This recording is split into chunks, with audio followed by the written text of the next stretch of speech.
Assalamualaikum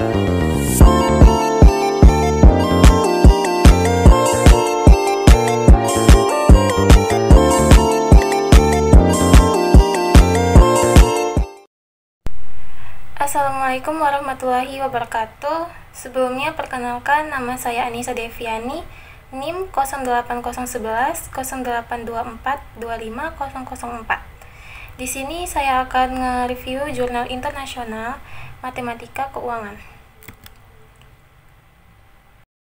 Data penulis jurnal, judul The Emergency of Common Interest. Nama penulis G.G. Lewin. Tahun penulis 2019.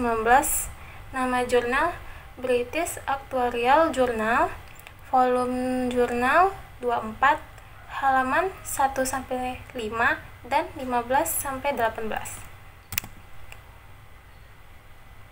Munculnya bunga majemuk pendahuluan.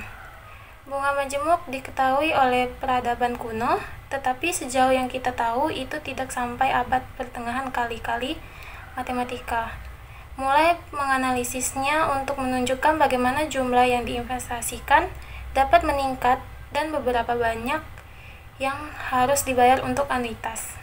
Kemunculan dan studi bunga majemuk daripada bunga sederhana. Untuk pinjaman berlangsung kurang dari 1 tahun, bunga sederhana biasanya ditambahkan ketika pinjaman jatuh tempo untuk pembayaran. Jika kontrak pinjaman yang berlangsung lebih dari 1 tahun membutuhkan bunga sederhana, ini biasanya dibayarkan tunai secara berkala. Seringkali setiap tahun dan ukuran jumlah yang dipinjamkan tetap tidak berubah ketika akhirnya dilunasi.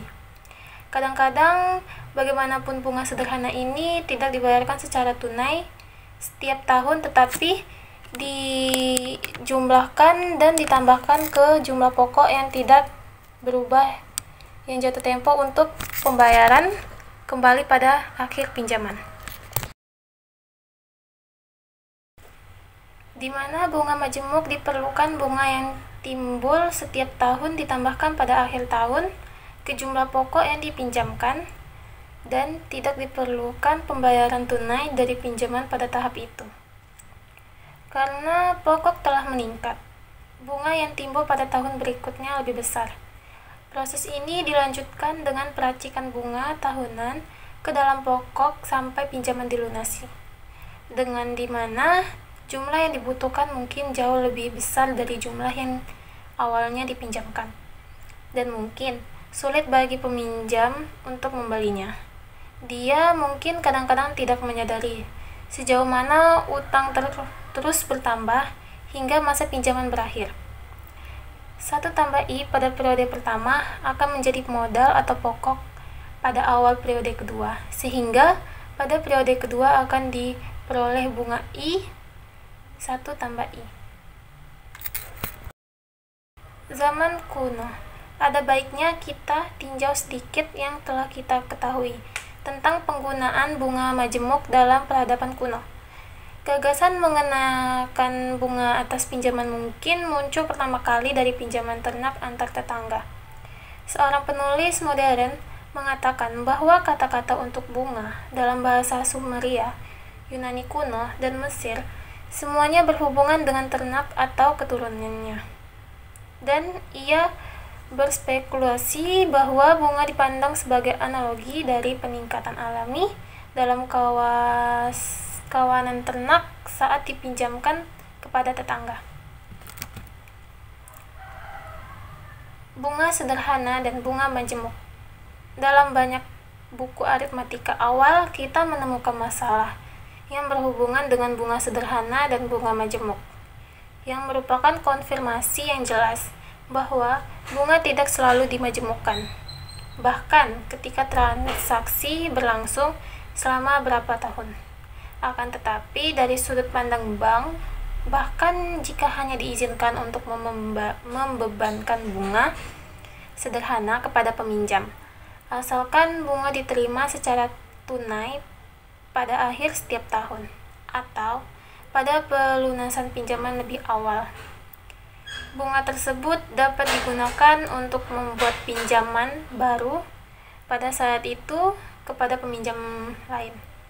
Sehingga bank memperoleh pengembalian ke seluruh yang sama atas jumlah yang dipinjam semula selama beberapa tahun, seolah-olah telah diakumulasikan dengan bunga majemuk.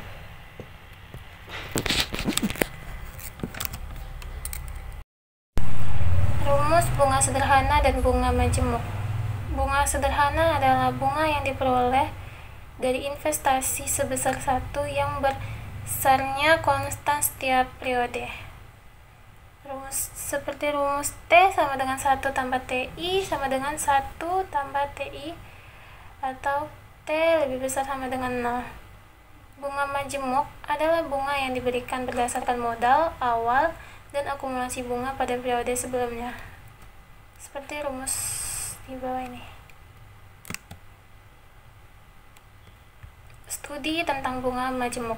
Sumber utama yang dapat kita harapkan untuk menemukan bukti studi tentang bunga majemuk dan kekuatannya untuk membuat utang bertambah dengan cepat adalah manuskrip abad pertengahan yang membahas tentang aritmatika komersial.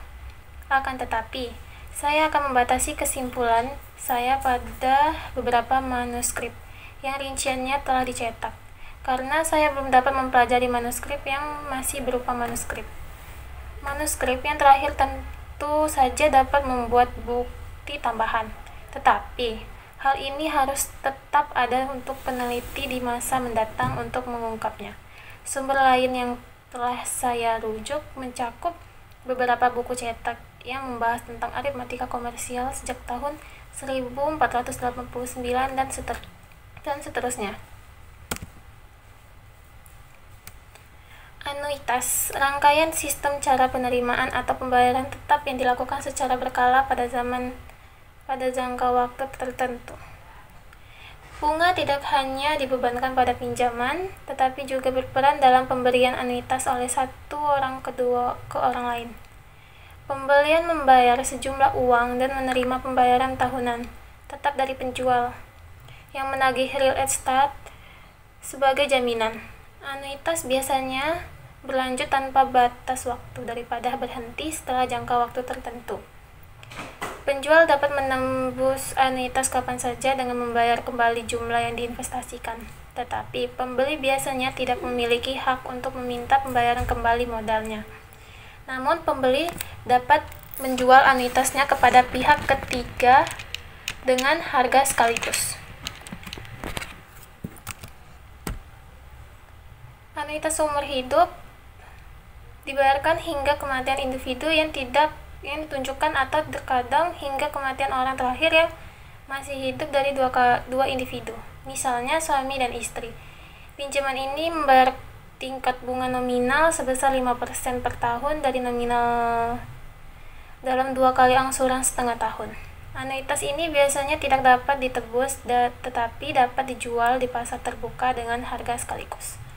Oleh karena itu, konsep anuitas sudah mapan di abad pertengahan kali, dan meskipun bunga majemuk tidak memainkan peranan dalam evaluasi anuitas abadi, hal ini sangat relevan ketika mempertimbangkan harga yang harus dibayarkan untuk anuitas yang akan terakhir pada suatu titik.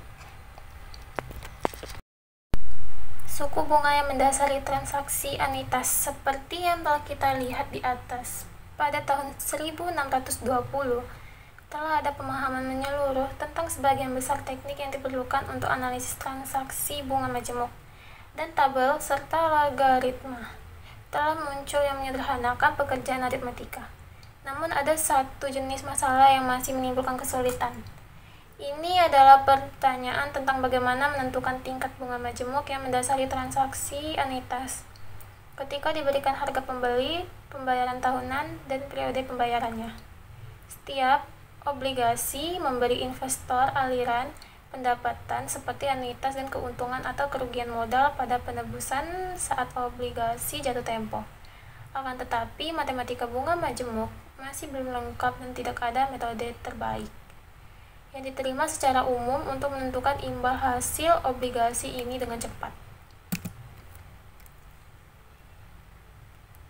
Anuitas seumur hidup sekitar tahun 1600 Seseorang dapat membeli anuitas seumur hidup di pasar Inggris untuk dirinya dan istrinya. Dalam satu contoh, harga pembelian sebesar 3.500 akan mengamankan 500 per tahun yang dibayarkan setengah tahun. Dokumen yang menetapkan ketentuan-ketentuan ini mencakup jadwal pembayaran dari tahun ke tahun dengan asumsi bahwa modal yang diinvestasikan pada dasarnya dibayarkan kembali secara bertahap dari angsuran anuitas yang diterima, dan memberikan pembeli bunga 10% per tahun atas sisa modal yang beredar. Jadwal ini menunjukkan bahwa modal akan bunga dibayarkan kembali hampir sepenuhnya setelah 12 tahun. Implikasi yang tidak disebutkan adalah jika penerima anuitas atau istrinya hidup lebih lama dari ini, transaksi tersebut akan menunjukkan kepada mereka keuntungan. Kesimpulan, bunga majemuk dikenal dalam peradaban kuno meskipun tidak menyadari memiliki telah dipelajari secara matematis. Pada abad pertengahan, banyak transaksi pinjaman sehari-hari didasarkan pada bunga sederhana. Biasanya untuk periode tidak lebih dari 2 tahun, kurangnya peracikan sebagian karena kebutuhan kemudahan perhitungan dan sebagian karena alasan agama. Tetapi terutama untuk fakta bahwa untuk ini peracikan durasi akan membuat sedikit perbedaan.